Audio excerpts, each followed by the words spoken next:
Hello and welcome to the North Banks Instant Reaction Podcast. The final whistle went about 20 minutes ago at White Hart Lane or the Tottenham Toilet Bowl or whatever it is, and it is so nice to be recording a happy, joyous, celebratory instant reaction after two like grim away draws.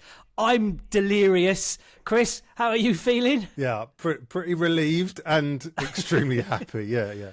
And I suspect, however it is that I'm coming across, will be dwarfed by how Stef is about to come across from the stadium itself. So let's bounce over to him.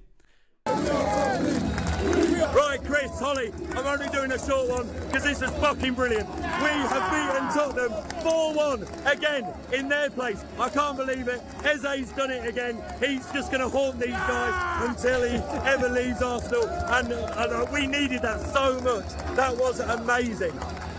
We weren't great all game. There were one or two players who were a bit iffy, but ultimately we've absolutely beat a team. We dominated most of the game.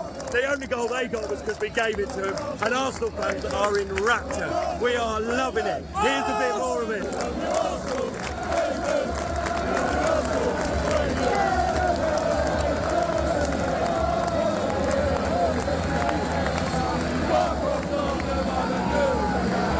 The belief is back. Take care. We'll do a proper pod in a couple of days. Cheers. Wow. A couple of instant reactions to his instant reaction. Number one, I'd like to congratulate him on remaining coherent throughout the entirety of that. I'm not sure I could have done. And also, he's done a couple of instant reactions recently at Brentford and Wolves, and I haven't envied him in the slightest. I'm envying him a little bit now, I must admit, but he's earned that one. Yeah, and interesting, halfway through the game, I think when it was 1-1, he messaged us sort of privately, didn't he, saying it's very tense here in the away end. That there's the belief is kind of waning amongst the fans. Fragile, that I think was the word he used, which is interesting given how buoyant they are now, for obvious reasons, but. It was there, wasn't it, from the beginning? Because coming off the back of those draws, you're going to support your team, but just below the surface, there's a fragility.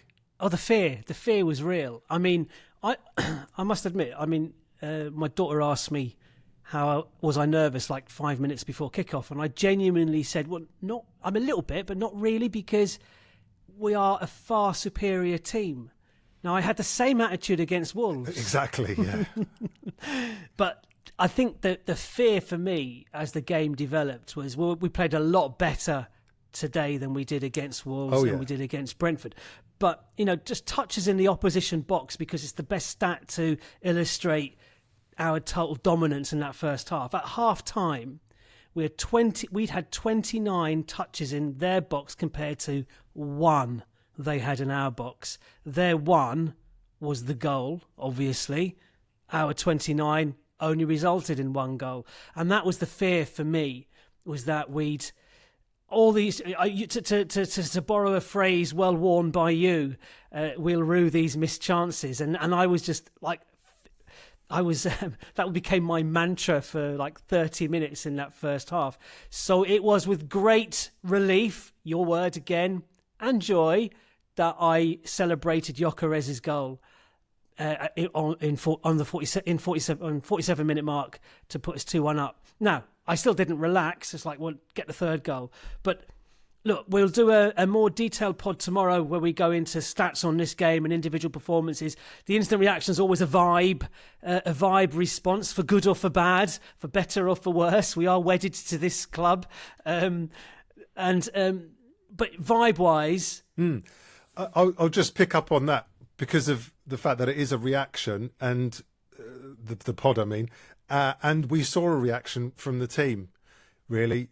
Going into this, it was do or die. We couldn't afford not to win this. And what impressed me most, apart from like the style of our play and like the directness, we found that verticality, and when we were even 2-1 up, there was no sense whatsoever of sitting back.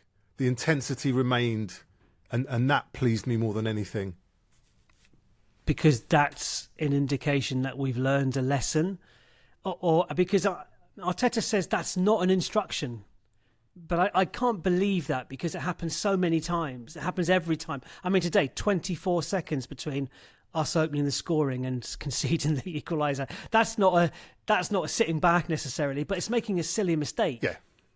And that's our fourth silly mistake that's led directly to a goal this calendar year, not season, this calendar year.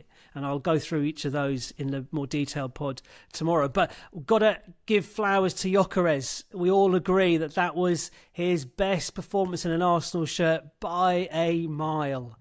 And I'm delighted he got the second goal as well. Yeah.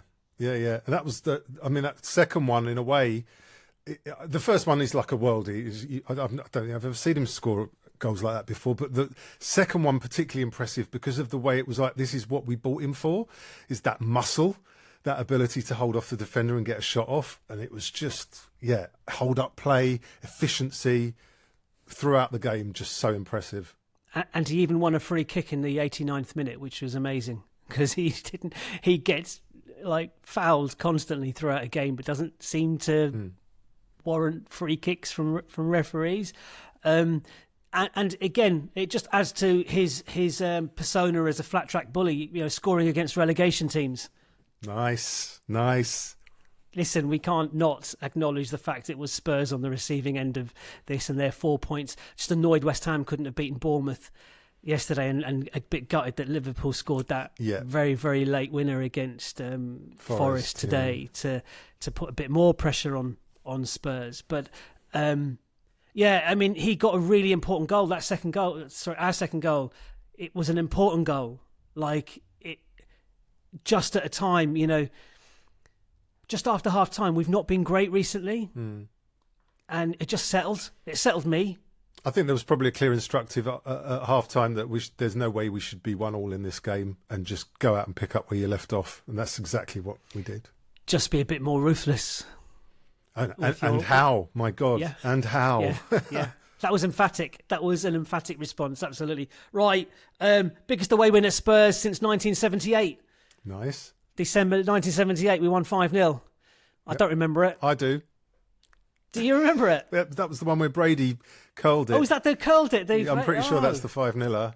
Sunderland scored a couple as well. Yeah, for those oldies in the house. Well, I was 5. So I don't remember it. 5.5, 5 3/4, or 5.5. Anyway, right, okay. Listen, that's this. It. We'll sign off with that. Anything else just to add to sign off this great day? I mean, how do you top that? Just Vic, you've arrived, mate. That's my, that's what I'm taking away from this. Just you want to endear yourself to a fan base. You score 2 goals away at their ground in a 4-1 thumping. Welcome. We embrace you, Big Vic. And it just makes me so like, why couldn't that team have turned up against Wolves and Brentford? But anyway, that's what we're going to be chewing over for the next week. So stay tuned. Anyway, scoreboard pressure. We're 5 points clear ahead of next weekend. But anyway, we'll bounce back again on Monday for a more detailed look back on today's game and maybe the last couple of games as a group. And then on Thursday, we'll record one looking ahead to the Chelsea game on Sunday. In the meantime, have a fantastic Arsenal-centric few days until the next game. Enjoy it. Say hello to all your Spurs friends. Absolutely. Cheerio. Yeah. Bye. Bye. The North Bank, an Arsenal podcast. Subscribe, rate and review on your app and find us on your socials at North Bank Pod. Email hello@thenorthbankafc.com and check out our website, thenorthbankafc.com. Produced by the Podcast Company.